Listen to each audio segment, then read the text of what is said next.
Let's go check out the Japanese village, shall we? There's some crazy stories about this place.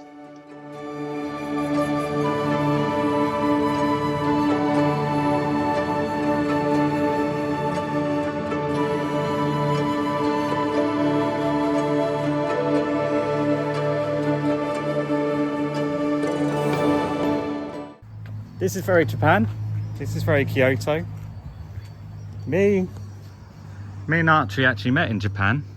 You might think we met in Thailand, but we met in Japan.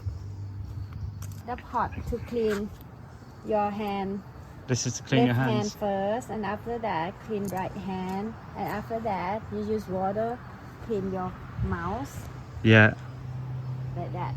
This is something to do with cleaning before you go to respect some. Clean yourself before you respect some stuff. Like their God, I forgot the name of the religion that they use in Japan. Shin, something like that. I forget. Shinto, that's what they call it. They put these on the entrance of places in Japan, just like you got spirit houses in Thailand. It's a similar thing to that. So they had that in the Japanese village over here then. Yeah. That's interesting. Did you know that many Japanese people in Ayutthaya were Christians? They came to Ayutthaya to escape the religious persecution in Japan, where Christianity was banned and punished. But religious freedom was practiced in Ayutthaya.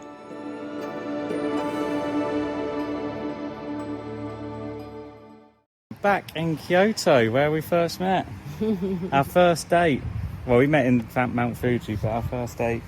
yes. In Kyoto, right?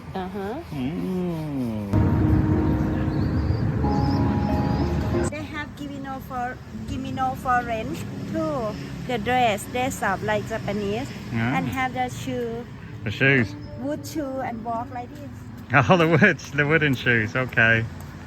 So you can dress up in the Thai outfit in or uniform in centre, and when you come to Japanese village, you can dress up in the Japanese style.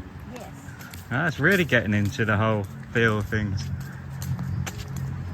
Oh. These are these sand patterns that you get, and in some places every day they'll make a new pattern. It's like a form of meditation.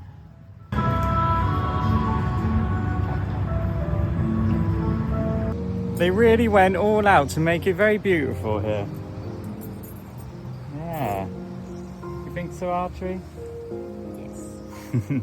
They got the nice relaxing music and a very beautiful garden that you can stroll around and, you know, be in touch with nature, Japanese style nature. Yeah. Well done, guys. Well done, Japanese village. Very nice. I feel very at peace here. I actually watched something on this gentleman.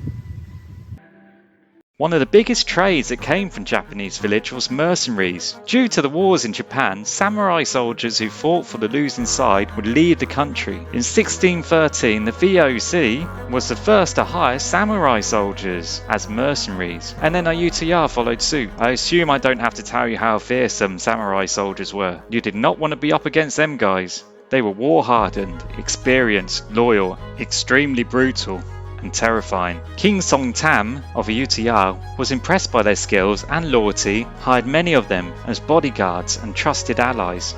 The most famous of these was Yamada Nagamasa, I may be saying that wrong, who became known for harassing and plundering the Dutch East India Company, essentially acting as a pirate. However, the Dutch weren't very innocent either in this sense. They also engaged in similar acts of violence. Yamada Nagamasa eventually settled in Ayutthaya's Japanese village, right next to the Dutch settlement. This must have been a bit awkward. He rose to a high position under King Songtam, who I also might be saying wrong, and I apologise if so, and even became the governor of a large province in Siam. He also accompanied a Siamese embassy to Japan, where he was received with great honour. He returned to Siam shortly after, but found himself in the middle of mayhem. There was a bloody succession dispute. Eventually, Yamada Nagamasa was tangled up in it all, and he was poisoned. Succession disputes were pretty normal in Ayutthaya. They happened all over the world, but Ayutthaya they happened more regularly than most. Ayutthaya struggled to be stable because often it was politically unstable.